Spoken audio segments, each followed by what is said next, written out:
দর্শক শুনছিলেন mercantile bank সংবাদ শিরোনাম, এবারে বিস্তারিত। দাবি দাওয়া মেনে নেওয়ার পরও তৈরি পোশাক খাতের শ্রমিকদের অসন্তোষ নিয়ন্ত্রণে আসছে না। শ্রমিকদের প্রায় সব দাবি মেনে নেওয়ার পরও নতুন নতুন দাবি সামনে আনা হচ্ছে। টানা ১৩তম দিনের মতো বুধবারও আশুলিয়া এবং গাজীপুরের বিভিন্ন কারখানায় কাজ না করে বিক্ষোভ করে শ্রমিকরা। কালিয়াকৈরে একটি কারখানায় আগুন ধরিয়ে দেয় দুর্বৃত্তরা। এক পর্যায়ে কারখানাটির মালপত্র লুট করা হয়। গতকাল আশুলিয়া গাজীপুরের ১৮৩টি কারখানা বন্ধ ঘোষণা করা হয়। এদিকে কারখানা শ্রমিকদের বকেয়া বেতন আজকের মধ্যেই পরিশোধ করার কথা রয়েছে।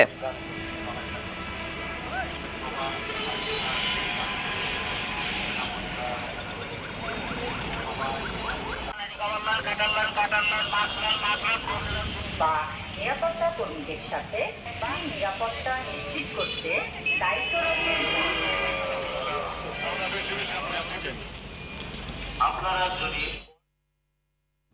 দর্শক, সাভার আশুলিয়া এলাকার পোশাক কারখানার পরিস্থিতি জানাতে সরাসরি যোগ দিচ্ছেন সহকর্মী জিয়াউর রহমান। জিয়া, শিল্প এলাকায় অসন্তোষের কারণ আসলে কি? আর আজকের মধ্যে তো শ্রমিকদের বকেয়া বেতন পরিশোধের কথা ছিল, তো এ বিষয়ে নতুন কি তথ্য রয়েছে আপনার কাছে, জানাবেন।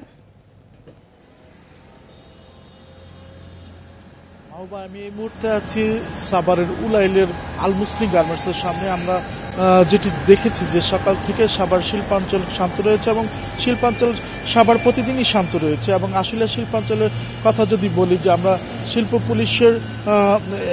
পুলিশ একের পুলিশ সুপার সরওয়ার আলম সাহেবের সাথে কথা বলেছি। উনি যেটি বলেছেন যে আজ আসলে শিল্পাঞ্চলের মোট ২১৩টি কারখানা বন্ধ রয়েছে। এর মধ্যে শ্রম আইন ৩-এর ১ ধারা অনুযায়ী ৮৬টি কারখানা বন্ধ রয়েছে। এছাড়া ১৩৩টি কারখানা সাধারণ ছুটি ঘোষণা করা হয়েছে। তাহলে সেই হিসাবে আমরা যেটি বলতে পারি যে ২১৯টি কারখানা শিল্প উৎপাদন বন্ধ রয়েছে আশুলিয়া শিল্পাঞ্চলে। আমরা যেটি দেখেছি যে গতকালও শ্রমিকদের নিয়ে আশুলিয়া শিল্পাঞ্চলে একটি শ্রমিক জনতার সমাবেশ হয়েছে। সেখানে বিজিএমির যিনি সভাপতি উনিও ছিলেন এবং শিল্পাঞ্চলের বিভিন্ন কারখানার মালিক ছিলেন এবং শ্রমিকরাও ছিলেন। তো সেখানে শ্রমিকদের কিন্তু আহ্বান করা হয়েছিল তাদের কাজে যোগদানের জন্য। তো আমরা বেশ কিছু শ্রমিকদের সাথে কথা বলেছি। আসলে তাদের যে দাবি দেওয়াগুলো এক এক কারখানার মালিকদের প্রতি তাদের দাবি দেওয়াগুলো আসলে এক এক রকম, এবং তারা সেই মালিকদের সাথে সেই দাবি দেওয়া নিয়ে বনিবনা না হয় তারা তাদের আন্দোলন করছেন বা তারা তাদের কাজ বন্ধ রেখেছেন, সেটি শ্রমিকরা জানিয়েছেন। অপরদিকে আমরা মালিক পক্ষের সাথে কথা বলেছি। তারা যেটি বলেছেন যে শ্রমিকদের দাবি দেওয়াগুলো তারা মেনে নিয়েছেন এবং বেশিরভাগ শ্রমিকরাই আসলে একটির পর একটি দাবি করছেন, যার কারণে আসলে তারাও সঠিকভাবে বুঝতে পারছেন না আসলে শ্রমিকদের চাওয়াটা কি। তো সবকিছুর পরও শ্রমিকরা, মালিক পক্ষ এবং আসলে শিল্পাঞ্চলের বিভিন্ন বাড়ি মালিক তারাও গতকাল যে আহ্বান করেছিলেন যে শ্রমিকদের কাজে যোগদানের জন্য, সেটি আমরা দেখেছি। তবে শিল্প পুলিশের পক্ষ থেকে শিল্প পুলিশের যেটি জানিয়েছেন যে আজকে ২১৯টি কারখানা বন্ধ রয়েছে। তো আমরা যেটি বলতে পারি যে শ্রমিকরা কাজে যোগ দিবেন সেটি মালিকরা প্রত্যাশা করছেন। এবং আরেকটু কথা বলে রেখে, সকাল থেকেই আসলে শিল্পাঞ্চলের শ্রমিকরা কাজে যোগ দিয়েছেন যেসব কারখানা খোলা রয়েছে এবং সেসব কারখানায় তারা শান্তিপূর্ণভাবে কাজ করছেন। এবং প্রশাসনের পক্ষ থেকে বিশেষ করে যৌথ বাহিনী নজরদারি রেখেছেন যেন কোনো শ্রমিকরা মহাসড়কে সহিংসতা বা নাশকতা করতে না পারে, তারা সেদিকে খেয়াল রাখছেন। তো শিল্পাঞ্চলের যে শিল্প পোশাক কারখানার শ্রমিকদের আসলে দাবি দেওয়াগুলো ব্যাপারে আসলে আমরা নিজেরাও আসলে সন্দিহান। আসলে তো যেহেতু আমরা গতকালকে সমাবেশে ছিলাম এবং আমরাও বিভিন্ন কারখানায় শ্রমিকদের সাথে কথা বলেছি। আসলে ওই যে আপনাকে বলছিলাম যে এক এক কারখানার এক এক ধরনের সমস্যা।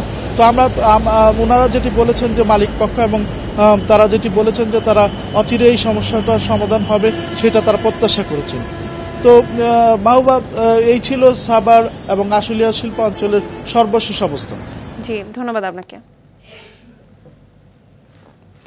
জ্বালানি সংকট আর যান্ত্রিক ত্রুটির কারণে উৎপাদন ব্যাহত হওয়ায় গত কয়েকদিন ধরে লোডশেডিং এর কবলে দেশবাসী। রাজধানী ঢাকার অনেক এলাকায়ও দিনে ও রাতে লোডশেডিং হচ্ছে, তবে এর মাত্রা বেশি গ্রামাঞ্চলে। বুধবার দিনের বেলাতেও ডেস্কো এলাকায় 150 মেগাওয়াট ও ডিপিডিসি এলাকায় 200 মেগাওয়াট লোডশেডিং হয়েছে। এতে করে রাজধানীর কোনো এলাকায় 1 ঘন্টা আবার কোথাও 2 ঘন্টা করে লোডশেডিং হয়েছে।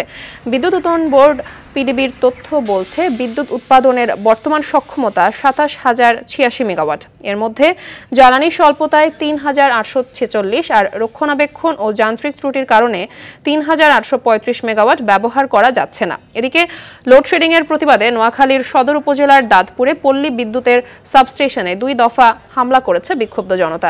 কুমিল্লা ও ময়মনসিংহ সহ বিভিন্ন এলাকায় বিদ্যুতের লোডশেডিং বেশি হচ্ছে। বিদ্যুতের জন্য আমাদের যে ফ্রিজে সমস্ত কৃষি খাদ্যগুলো আছে সব নষ্ট হয়ে যাইতেছে এবং সারাদিনের মধ্যে মানে কারেন্ট না থাকলে চলে আর কি। সারাদিনে যাইতেছে আইতাছে এই অবস্থা, সারাদিনে 2-4-5 ঘন্টা করে কারেন্ট, পোলাপানের লেখাপড়া খুব সমস্যা।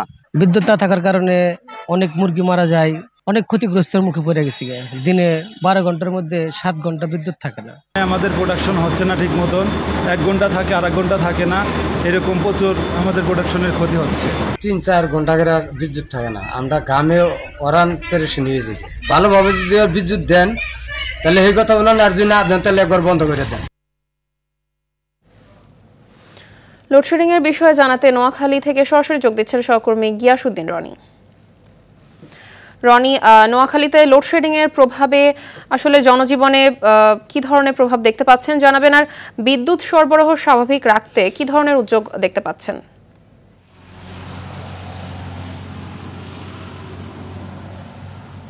মাহবুবা, ধন্যবাদ। আপনি যেমনটি জানাচ্ছিলেন, নোয়াখালীতে পল্লী বিদ্যুৎ সমিতির আওতায় এখন পর্যন্ত প্রায় 8 লক্ষ গ্রাহক রয়েছে, আর এখানে রয়েছে 21টি সাব স্টেশন। তো এখানে বন্যা পরবর্তী কিন্তু গত 2 সপ্তাহ তীব্র তাপদাহ, প্রখরতা, রোদ প্রখরতা বিরাজ করছে। এটা কিন্তু সাধারণ জনগণের নাবিশ্বাস উঠেছে। এর সাথে কিন্তু আবার বিদ্যুৎ নেই। তো সব মিলিয়ে কিন্তু এখানকার মানুষ বিদ্যুৎহীনতায় কিন্তু ব্যাপক কষ্টে ভুগছে। এবং আপনি জানিয়েছেন যে এর মধ্যে এখানে কিন্তু লোডশেডিং এর প্রতিবাদে সদর উপজেলার দাঁতপুরে কিন্তু হামলার ঘটনা ঘটেছে। এই ঘটনায় প্রশাসনের পক্ষ থেকে মামলা করা হয়েছে। আমাকে নোয়াখালী পল্লী বিদ্যুৎ সমিতির জেনারেল ম্যানেজার জাকির হোসেন জানিয়েছেন যে ঘটনার পরপরই তিনি অসুস্থতা দেখতে যান এবং জেলা প্রশাসনের সাথে তারা এ নিয়ে বৈঠক করে। বৈঠক শেষে ওইখানকার স্থানীয় ইউপি সদর রাসেল সহ আরও অজ্ঞাত কয়েকজনকে আসামি করে মামলা দায়ের করে। এছাড়া এখানকার যে বিদ্যুতের যে হীনতা রয়েছে, যে সংকট রয়েছে, এটা নিয়ে আমি কথা বলেছি পল্লী বিদ্যুৎ সমিতির সাথে। তারা আমাদেরকে জানিয়েছে যে এখানকার দিনের যে চাহিদা এবং রাতের যে চাহিদা সে তুলনায় তারা অর্ধেকেরও কম পাচ্ছে এক এক ক্ষেত্রে। সেক্ষেত্রে তাদের যদি জাতীয় গ্রিড থেকে বিদ্যুৎ না পায়, সেক্ষেত্রে তাদের কিন্তু এই সংকট মোকাবেলায় কিছু করণীয় নেই। তারা ঊর্ধ্বতন কর্তৃপক্ষকে বিষয়টা জানিয়েছে। আর আমি এর মধ্যে দাঁড়িয়ে আছি নোয়াখালীর কোম্পানিগঞ্জের সিরাজপুর ইউনিয়নের একটি বিদ্যুৎ উপকেন্দ্রে। এখানকার যে দায়িত্বে আছে লাইনম্যান, তিনি আমাকে জানিয়েছেন যে তারা খুবই সংকটময় পরিস্থিতি বিরাজ করছে এবং তারা তাদের নিরাপত্তা সংকটে রয়েছে। রাত্রে যে কোনো সময় তাদের উপর হামলা হচ্ছে। বিদ্যুৎ সংকট দেখা দেয়। বর্তমানে এই সংকট আরো প্রকট আকার ধারণ করে। আর এই সংকট নিরসনে কিন্তু জেলা প্রশাসন এবং সংশ্লিষ্ট বিভাগ কাজ করছে। তারা ইতিমধ্যেই সরকারের বিদ্যুৎ বিভাগকে জানিয়েছে যে এখানকার চাহিদা সম্পর্কে, কিন্তু জাতীয় উৎপাদন কম থাকায় এই সমস্যা আরো কিছুদিন চলবে বলে স্থানীয়ভাবে ধারণা করছে। মাহবুবা, ছিল আমার কাছে নোয়াখালীর বিদ্যুৎ পরিস্থিতি নিয়ে সর্বশেষ। ধন্যবাদ আপনাকে। ঢাকা মহানগর পুলিশ ডিএমপির সাবেক কমিশনার আসাদুজ্জামান মিয়াকে সিএমএম আদালতে তোলা হয়েছে। তার রিমান্ড চাইবে পুলিশ। সকালে তাকে আদালতে নেওয়া হয়। এর আগে বুধবার রাতে রাজধানীর মহাখালী থেকে তাকে গ্রেপ্তার করা হয়। র্যাব জানিয়েছেন, খিলগাঁও থানা ছাত্রদলের সাবেক সাধারণ সম্পাদক নুরুজ্জামান জনি হত্যা মামলায় আসাদুজ্জামান মিয়াকে গ্রেপ্তার করা হয়। মামলায় আসাদুজ্জামান সহ 13 পুলিশ কর্মকর্তাকে আসামি করা হয়েছে। আসাদুজ্জামান মিয়া 2015 সাল থেকে 2019 সাল পর্যন্ত ডিএমপি কমিশনারের দায়িত্ব পালন করেন। এদিকে দুর্নীতির মাধ্যমে অবৈধ সম্পদ অর্জনের অভিযোগ খতিয়ে দেখতে সাবেক বাণিজ্যমন্ত্রী টিপু মুন্সির স্ত্রী আইরিন মালবিকা মুন্সি এবং মেয়ে তানিয়া অনন্যা মুন্সি এবং তৃষা মুন্সিকে জিজ্ঞাসাবাদের জন্য তলব করেছে দুর্নীতি দমন কমিশন দুদক। হত্যা মামলায় গ্রেপ্তার সাবেক মন্ত্রী টিপু মুন্সিকে জেল গেটে জিজ্ঞাসাবাদ করা হবে বলে জানা গেছে।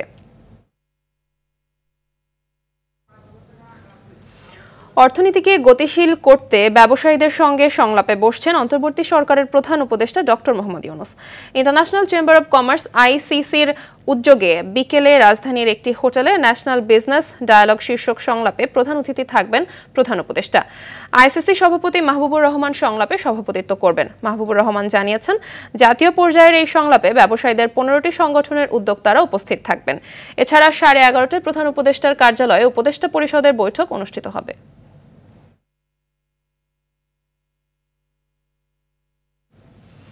নিয়মিত স্বাস্থ্য পরীক্ষার জন্য বিএনপি চেয়ারপারসন বেগম খালেদা জিয়াকে হাসপাতালে ভর্তি করা হয়েছে। বুধবার মধ্যরাতে গুলশানের বাসভবন ফিরোজা থেকে তাকে বসুন্ধরার এভার কেয়ার হাসপাতালে নেওয়া হয়।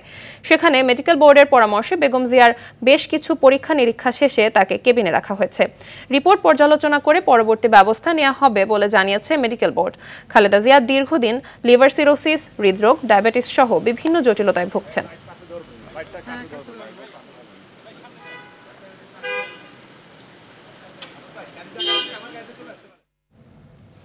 বৈষম্য বিরোধী আন্দোলনে নিহত নেত্রকোনা রমজানের বাড়িতে শোকের মাতম যেন থামছেই না। সন্তানের ছবি বুকে আঁকড়ে প্রলাপ করছেন স্বজনরা। হতদরিদ্র পরিবারে সচ্ছলতা আনতে ঢাকায় এসে চাকরির সুবাদে বিশ্বরোড এলাকায় থাকত রমজান। 19 জুলাই সেখানেই পুলিশের গুলিতে নিহত হয় সে। নেত্রকোনা থেকে মুখলিসুর রহমানের পাঠানো প্রতিবেদন জানাচ্ছেন রেজওয়ান শরীফ।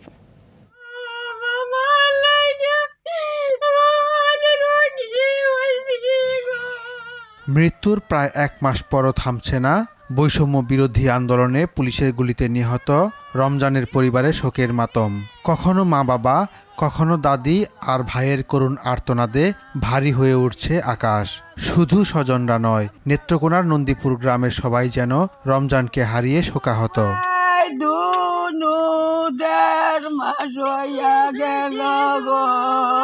হতদরিদ্র পরিবারে দুবেলা দুমুঠো খাবার জোগাতে হিমশিম খাচ্ছিলেন কৃষক লিটন মিয়া। বাবার কষ্ট দূর করে পরিবারের সচ্ছলতা আনতে গিয়ে খুব একটা পড়াশোনা করা হয়নি রমজানের। কিশোর বয়সেই ঢাকায় এসে একটি কারখানায় চাকরি নেয় সে। বৈষম্য বিরোধী আন্দোলন শুরু হলে অন্যদের সঙ্গে নিজেও ঢাকার রাজপথে নেমে পড়ে। 19 জুলাই বিশ্ব রোড এলাকায় গুলিবিদ্ধ হয়ে নিহত হয় রমজান। 9:30টার দিকে গিয়ে লুকেছে উমার লাইন বিশ্ব রোডের সাথে বাদে আমরা হের কালু ফোন দিছি। ফোন দিলে আমি কইছি গুলি কই লাগবে, গুলি কই লাগবে, এটা আমি হাসপাতাল নিতেছি, আমি কই যাচ্ছি না। 8 ঘন্টা পরে কইতাছে আমরা সারা মারা গেছে। পরিবারের আদরের বড় সন্তানকে হারিয়ে সবাই যেন বাকরুদ্ধ হয়ে পড়েছে। শুরু করে রে বৃহস্পতিবার 8টা বাজে বোঝায়, শুক্রবারে 9:30 বাজে আমার রাস্তায় গুলি খায়। এখনো চোখে বাইসে থাকে যে ভাই আমাদের সাথে একসাথে ঈদ করছে, আমার ভাই নাই, খুব খারাপ লাগে। জেলার সব নিহতের পরিবারের খোঁজ নেয়ার পাশাপাশি আইনগত সহযোগিতা দেওয়ার কথা জানালেন জেলা পুলিশ সুপার।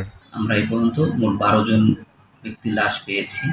তারা ম্যাক্সিমাম ঢাকার 12 জনের ভিতরে 10 জন ঢাকার ভিতরে এবং 2 জন ঢাকার বাইরে নারায়ণগঞ্জ গাজীপুর রয়েছে। লাশ পেয়েছে, এর ভিতরে আছে 3 জন হচ্ছে ছাত্র এবং বাকিরা শ্রমজীবী মানুষ। পুলিশের তথ্যমতে বৈষম্য বিরোধী আন্দোলনে ছাত্র, শ্রমজীবী ও প্রবাসী সহ জেলার অন্তত 12 জন শহীদ হয়েছে। রেজওয়ান শরীফ, RTV। চালুর পর থেকেই লোকসানে চট্টগ্রামে কর্ণফুলী নদীর তলদেশে নির্মিত টানেল। আয়ের তুলনায় প্রকল্পের দৈনিক ব্যয় 25 লাখ টাকার বেশি।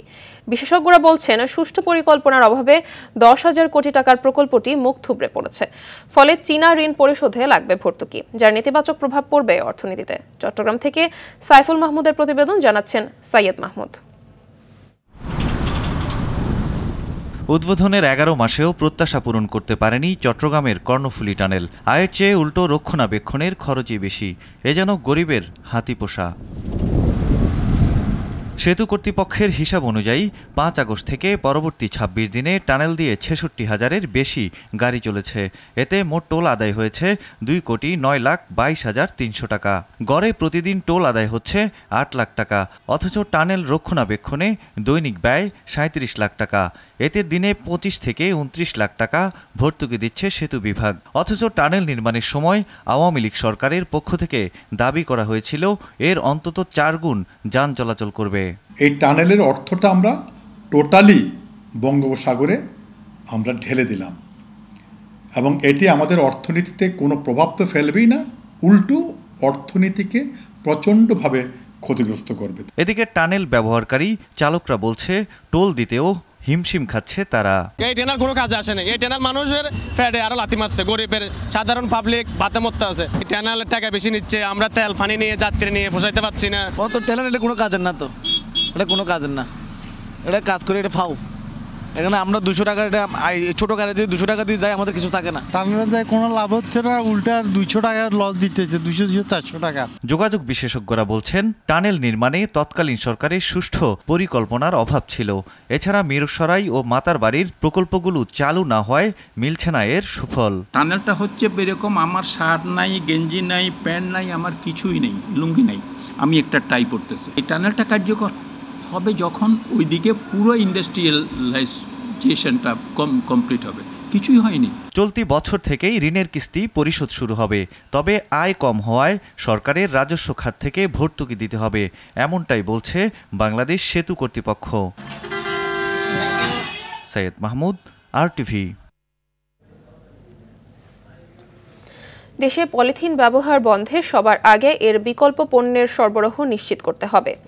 সুলভ আর সহজলভ্যতার পাশাপাশি সাধারণ মানুষকে পলিথিনের ক্ষতির দিকগুলো তুলে ধরার পরামর্শ পরিবেশবিদদের। ব্যবহার নিরুৎসাহিত করতে প্রয়োজনে আইন প্রয়োগেরও পরামর্শ তাদের। মারুফ রিপোর্ট।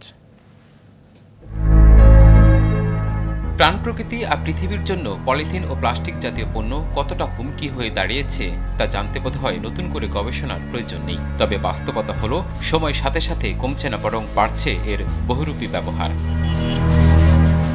বাজারে যে কোনো মূল্যের পণ্য কিনেই খুব সহজে আর বিনা পয়সায় পাওয়া যায় পলিথিন, কমতি নেই সরবরাহেও। তাই তো অতীতে বিভিন্ন সময় ক্ষতিকর এই পণ্য বন্ধে নানা উদ্যোগ নেওয়া হলেও তা বাস্তবায়ন সম্ভব হয়নি।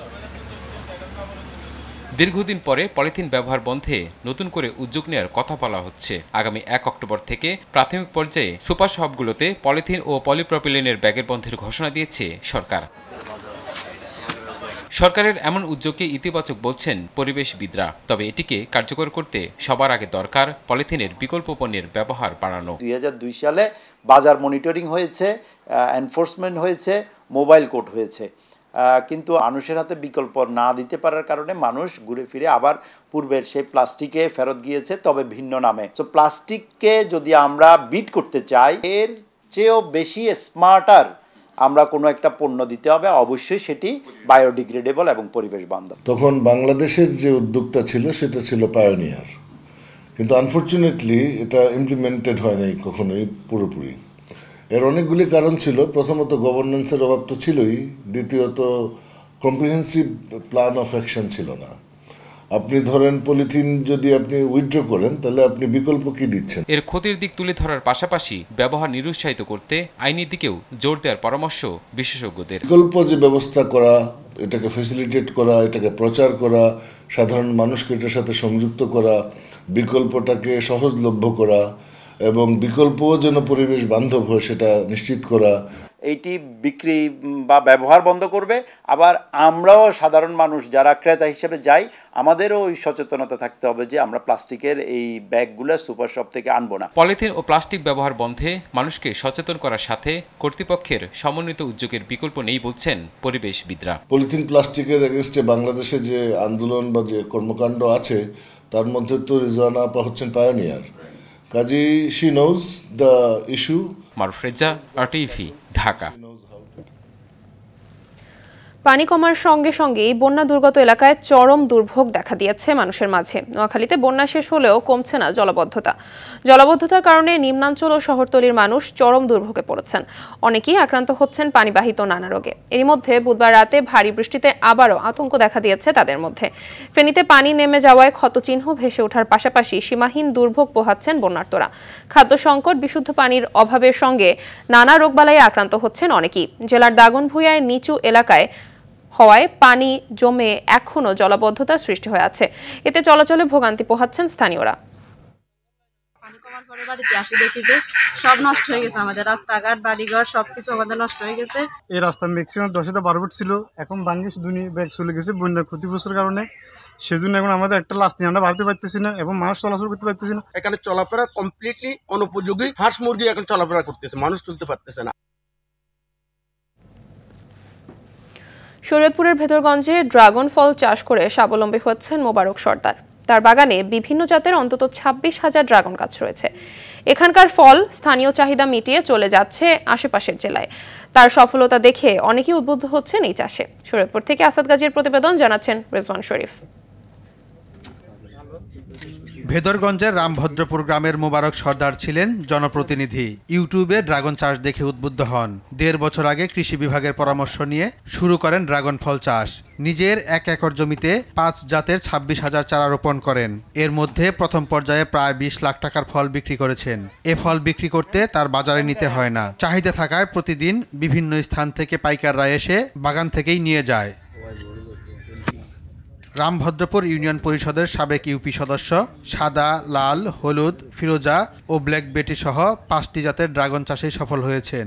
আমার এই গাছ রোপণের বয়স 14-15 মাস। এই বছর আমি প্রায় 100 মনের মতো মাল এই পর্যন্ত কাটছি। আশা করি আরও কিছু ফল কাটতে পারবো। এই বছর আমার মনে হয় আমার এই বাগান থেকে সর্বমোট প্রায় 10 লক্ষ টাকা আমার বিক্রি আসবে ইনশাল্লাহ। কৃষি গবেষণা যারা আছেন, আমাদের যদি আমার প্রতি একটু সুনজর দেন, সুদৃষ্টি দেন, তাহলে আমি আরো আগায় যেতে পারবো ইনশাল্লাহ। বাগানে 15 জন চাষি নিয়মিত কাজ করে জীবিকা নির্বাহ করছে। অনেকে আসছে বাগান দেখতে, কেউ কেউ উদ্বুদ্ধ হচ্ছে এ ফল চাষে। এরই মধ্যে জেলায় ছোট বড় মিলিয়ে অন্তত 100 ড্রাগন বাগান হয়েছে। এই ড্রাগন বাগানে আমি পড়ালেখার পাশাপাশি কাজ করে খাইতেছি। এরকম সুন্দর একটা ফলের বাগান বানিয়েছে, এটা আসলে আনবিলিভেবল। ড্রাগন ফল খেয়েছি, এটা অনেক মিষ্টি, আমার এখানে এসে অনেক ভালো লাগছে। আমরা এই বাগানের ফল খেলাম, অনেক সুস্বাদু এবং ভালো। এই জায়গা দেখে আমার মনে চাইতেছে এরকম একটা ফল বাগানের পরিচর্যা করার জন্য, ফলানোর জন্য। এ ধরনের চাষে সব রকম সহায়তা দেওয়ার কথা জানান এই কৃষি কর্মকর্তা। যেগুলো হচ্ছে না দিলেই নয়, যে বিভিন্ন ধরনের ছত্রাকনাশক এগুলো স্প্রে করার বা সার, জৈব সার, রাসায়নিক সারের ডোজ এগুলো দেওয়ার জন্য সর্বসময় আমরা ওনাদের পাশে ছিলাম, আছি এবং থাকবে ইনশাল্লাহ। সরকারি পৃষ্ঠপোষকতা পেলে এখানকার ড্রাগন ফল দেশের গণ্ডি পেরিয়ে বিদেশেও রপ্তানি করা সম্ভব বলে মনে করেন চাষিরা। রেজওয়ান শরীফ, RTV। আন্তর্জাতিক সংবাদ। সহিংসতায় উত্তপ্ত ভারতের পূর্বাঞ্চলীয় রাজ্য মণিপুরে কেন্দ্রীয় বাহিনীর আরও 2টি ব্যাটালিয়ন পাঠানোর সিদ্ধান্ত নিয়েছে মোদী সরকার। 58 নম্বর ব্যাটালিয়ন এবং 112 নম্বর ব্যাটালিয়ন পাঠানো হচ্ছে। প্রথম ইউনিটটি মণিপুরের কাংভাইয়ে এবং দ্বিতীয়টি ইম্ফলের চারপাশে দায়িত্ব পালন করবে। CRPF এই 2টি ব্যাটালিয়নে রয়েছেন প্রায় 2000 সদস্য। রাজ্যটিতে অনির্দিষ্টকালের জন্য কারফিউ জারি করা হয়েছে। সেই সঙ্গে বন্ধ রয়েছে সকল স্কুল, কলেজ ও ইন্টারনেট ও মোবাইল সেবা। চলমান জাতিগত সংঘাতে ড্রোন ও রকেট ব্যবহার করে হামলা চালানো হয়েছে। এতে এখন পর্যন্ত 11 জন নিহত হয়েছে।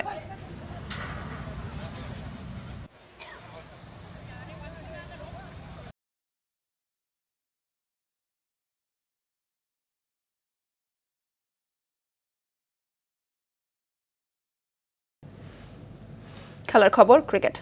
আজ থেকে শুরু হচ্ছে বাংলাদেশ ও শ্রীলঙ্কা নারী এ দলের মধ্যকার 5 ম্যাচের টি20 সিরিজ। কলম্বোর পিসারা ওভালে বাংলাদেশ ও শ্রীলঙ্কা নারী এ দলের প্রথম টি20 ম্যাচটি শুরু হবে বাংলাদেশ সময় সকাল 10:30টায়। মূলত এ দলের সিরিজ হলেও বিশ্বকাপের ভাবনায় স্কোয়াডে আছেন জাতীয় দলের অধিকাংশ ক্রিকেটার। তাই লঙ্কানদের বিপক্ষে এই সিরিজটি বিশ্বকাপের প্রস্তুতির অংশ হিসেবে দেখছে টাইগ্রাসরা। এর আগে শ্রীলঙ্কার বিপক্ষে 2 ম্যাচ ওয়ানডে সিরিজে 1-0 ব্যবধানে জয় পায় রাবেয়া খাতুনের দল। এবার তাদের মিশন টি20 সিরিজ নিজেদের করে বিশ্বকাপের আগে আত্মবিশ্বাস বাড়ানো।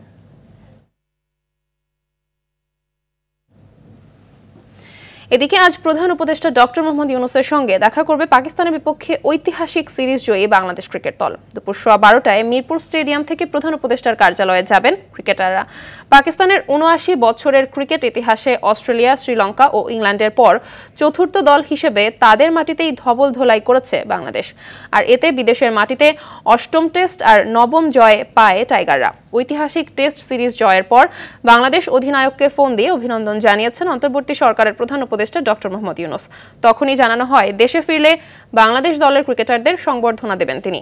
সেই উদ্দেশ্যে আজ প্রধান উপদেষ্টার সঙ্গে দেখা করতে যাবে ক্রিকেট দল।